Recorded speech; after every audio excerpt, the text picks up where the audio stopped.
we do have some word problems that our producers created, starring us. So we'll see how this goes. I wonder what they'll be like. But we're gonna take turns picking them, and we're gonna solve them. See how this goes. Yeah. All right, Should I pick first? I'm just going to pass it down to you. You're going to take or a I'll pick. pick first. Yeah. All right, this is high pressure. These look long. All right. Becca, this is about your class. There you go. This is Becca's animal survey. Oh. Says, and I guess it's right there. Becca's class of 28 students were surveyed and asked if they ever had dogs or cats for pets at home. 18 said they've had a dog, 16 said they had a cat, 4 said they never had a dog or a cat. How many students have both a dog and a cat? Okay, wait. So 16 said they had a cat, and 4 students, You gonna do a little Venn diagram on that? none. And then how many students have both a dog and a cat? How many have both? I guess so. Do you want to work together? Yeah. Let's work together on this one. So I used to always do Venn diagrams, and I learned another way of just making a table. So should I make a table or should I do a Venn diagram? I was thinking the Venn diagram. Yeah, route. let's do the Venn diagram. Oops, that didn't work There out. you go. Maybe we should do the table. I got it, guys. Yeah. There we go. Okay. So can we say, So think about, like, if you are not familiar with the Venn diagram or too familiar with it, that Becca is writing dog and cat in there. Everything where they intersect, think anything in that left circle is like the number of students who have had a dog. And in the right circle is the number of students that had a cat. Where they intersect are the ones that have had both, right? So it's kind of like a comparison in a sense. yeah. Okay, so we said that 18 have a dog. So, and 16 have a cat.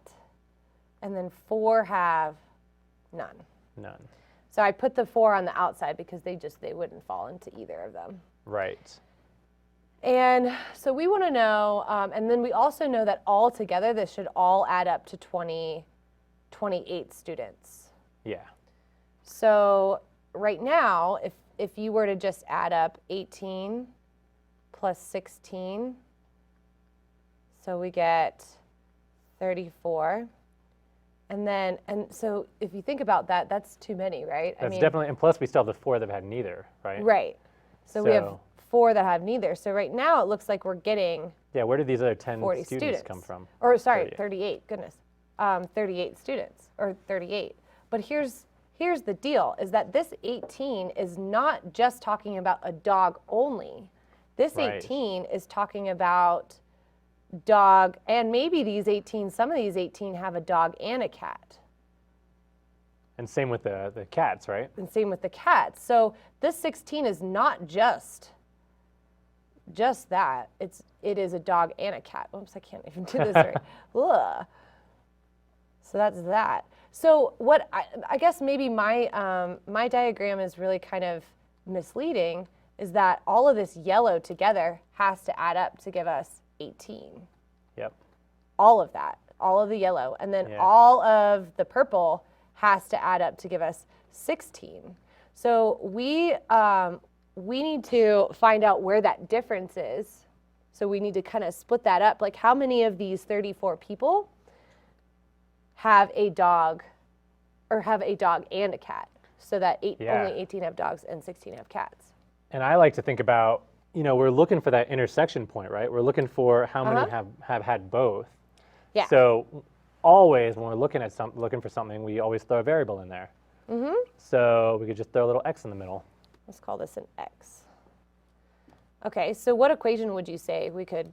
So I want to figure out actually how I can relate the number of students who have had a dog to the number of students who have had a dog and a cat. So if you think about the number of students who have had a dog is 18, we need to take out the number of students who have had both, right? Because that's too many. So Well, we could just do a little. Let's do this here also. I was just thinking this really quick. So if I have my 28 students, and we know that 4 have none, I can right away just say take away these 4 from the 28 and say that 24 is what the all three of these should add up to equal. Yeah. So we could actually say for the number of students who have had only a dog, we could just do 18 minus the number of students who have had both, right? Minus X. Right. And we could do the same thing for a cat, right? Because we have the number that have had a cat, that's 16. But we need to, again, take out that number that didn't, or that had both. So minus X. Yep. So we're adding those together That's right. to give us 24. And we could have actually, maybe not to add too much confusion here, but if we didn't want to take out that 4, we could have said plus 4 and then equals 28. Right. Or we could do it, this way too. Yeah. So putting these two together, we get 34. And then, no, wait, yeah, 34. Yep. Sorry, doubted myself for a second.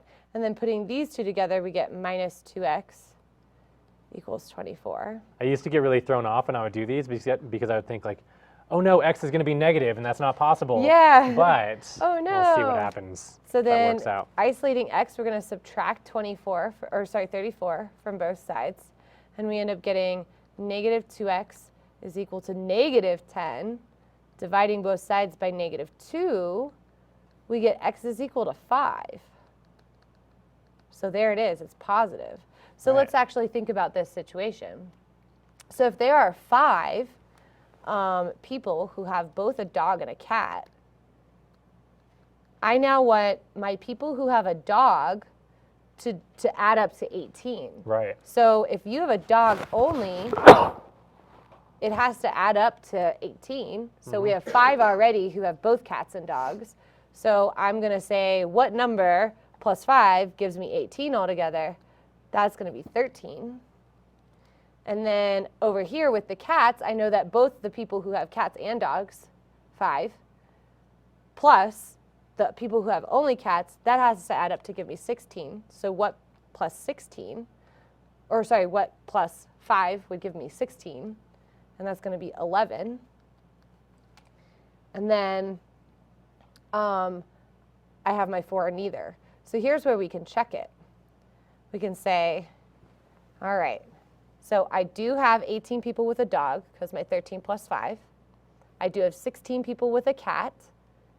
So 5 plus 11, 16. And then I have my 4 with none. And then we know that I have 28 students altogether. So let's add these all up. 13 plus 5 plus 11 plus 4. And let's see if this gives us the 28. That looks like we made, oh, And it you know doesn't. why? What did we do? Well, we took out the 4. Did that mess us up? Let's look at the question really quick because now we have too many still, right?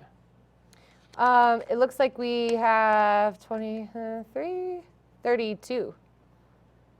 So should we have taken out? Because you added, you think or not including the 4, but that would have just canceled out anyways. That should have been the same. They still should add up to Where did we make a 24. Is it mistake? because of subtracting the x 16. twice? No, No. that should be okay, right? Because we said 20, 16 minus 34. x. What did we do wrong here? 18 had a dog. 16 had a cat. 4 never had either.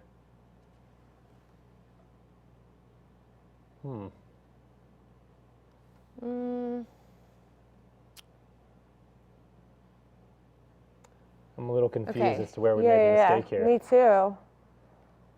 And this is why you always write out all of your work so you can look at it. So 18. Well, I mean, No, you did. I was, yeah. I feel stumped. Hang on. So 34, 4. We should have taken the 4 out of, no. Because we took the 4 out of the total. So these two should We add up to took the 4 out of the 24. ones I still added don't up. know what we did wrong. Minus the x. So plus x.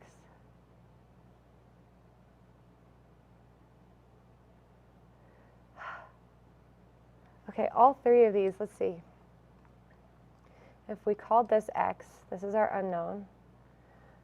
We know that 18 minus x, those are our dogs only.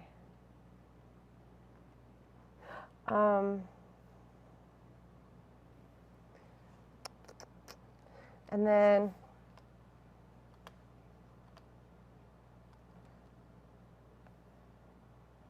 so that means though, okay, so I'm just thinking guess and check wise. So we have too many still. So it's got to be Right. more than 5. That's why I'm thinking that. So 4 what if is it kinda was standing what out. if it was 10? Because so if it was 10, then this would be an 8. And then this would be a 6, and that would add up to correct. So you know what we really have, we have to count this twice. So this is actually a 2x because we have to count That's what the mistake x was. from Good the catch. cat, and we have to add. Yeah. Oh, I got it. Okay. So yes. So let's explain what our mistake was. Is that Yeah. we were only counting. When I said that over here, let me highlight this stuff here. So 18 minus x, that's dogs only. And then the 16 plus x, or sorry, minus x, that's cats only. That x, we're almost counting this spot twice. So, or how would you explain that a little bit better? So that's a good question. How would you explain it? So that x is the intersection point from the cats and the dogs. Mm-hmm. So if we just say 18 minus x, that's kind of assuming that if you were to say anybody who has a dog, or that there is nobody that has a cat and a dog. Right. That doesn't make sense though, because then you have a dog and a cat. So it's kind of a weird example. But you're kind of leaving out the both part. Yes. I mean, we got to call this 2x because they both are included in that. Right. I don't know if that's the best explanation, but that's definitely what we were forgetting. And I mean, that's another reason why you should always check your work too, because we totally thought that we had a valid, and our equation was absolutely valid, but then when we went back to apply it to the Venn diagram, wasn't accurate because x doesn't represent this, 2x actually represents this. And so defining your variables at the beginning would have helped Nathan and I not make that mistake. Yeah, you should always, we skipped that step. We didn't define our variables. We And were just like, x, let's just use x. We did this all on purpose just to show you how important it is to define your variables. That's an old teacher trick. If your teacher says that, they're probably lying. That is the truth. All right. That is the truth. I love that question, though. That was a really Yeah. good one. That was a really good one. I liked it. I do these all the time. I can't believe I didn't. I know. Let's try another one. Okay, I'm picking one. Okay. Oh, there's another one about me. Oh, they're all about you. Oh, I knew it. Of course. All right, so this one is called Becca's Recipe. All right, write this down. You get to Okay. be the writer this time. I get to Ooh, write. cheese. Oh, are This you is my making favorite. cheese? Or are you making something with cheese? Well, I'll tell you. All right. So, Becca's Becca, me, recipe. uses 1/8 a cup of shredded cheese to make 10 servings of a recipe. How many cups of cheese does each serving need? So each So serving. you're making 10 servings? I'm making 10 servings of a recipe. So the first thing that kind of stands out to me, Is that it's not enough cheese. that's what I was about to say. You got 10 That's servings what and an stands eighth out of to a me cup. if you're going to ask Come on. me. So wait, what was the question? How much per? How much for each serving? How much cheese will I use for each serving? Okay. So what we could say then is we could say kind of amount of cheese, right, per serving. That's how you would set this up. That's what we want. And then what we're saying is, so we want to know how much each serving is, right? How much cheese would I use for each serving? So Okay. it's like a unit rate. Yeah, so we're really just doing 1/8 of a cup divided by the 10 servings, right? Mm-hmm. You could even set up, yeah, like a proportion and. Right. So a proportion could be number of cups per 1 serving, right? Mm-hmm. And then that equals, well, we have 1/8 of a cup for 10 servings. Mm-hmm. So if you want to set up this way, then you can cross multiply it. Uh-huh, sure. And so we would do, and this always looks kind of weird Totally at first. not enough cheese. I know. Like the more we get into this problem, the less realistic it seems. I don't even know if the producers know you. They must not know. I mean, come on. Know how much cheese I like. So 10 servings times number of cups equals 1/8 of a cup times 1 serving. Good. So all this is cross multiplying. Yeah, so like just like what Becca just said, I literally just cross multiplied. And this seems kind of weird because I've got all these like units and words in here. Mm-hmm. You'll kind of see the reason why it's nice to have that on there is because a lot of them cancel out and you're left with what you were trying to solve for. Yeah. So we're looking for the number of cups. So we're going to divide 10 servings on both sides. And I'm going to keep on writing this out so you can kind of see. Oh, that looks really terrible. You rewrite servings. That's not really much better. It says servings. Yeah, so these cancel out, and we do it over here, 10 servings, and we get number of cups equals 1/8 of a cup times 1/10, and these also cancel out. And then you get to see that Becca is literally only serving her guests Oh. 1/80th of a cup of cheese. That's so sad. Yeah. I don't even know how While to measure Becca's that. probably That'd be like sitting a there little- with little- 8 cups of cheese for her serving Yeah. her own. That'd be like a little pinch of cheese. I know, that's like one shred. That's not enough. All right, we're going to take another little break, just so Nathan and I can. Oh man, all this math, all these numbers. We gotta We're missing Sam right now. recharge. We are missing Sam. So we're gonna take a little break, and when we get back, we'll answer some more of your questions. So be sure to call us or send them in to us so that we can help you out. See you soon.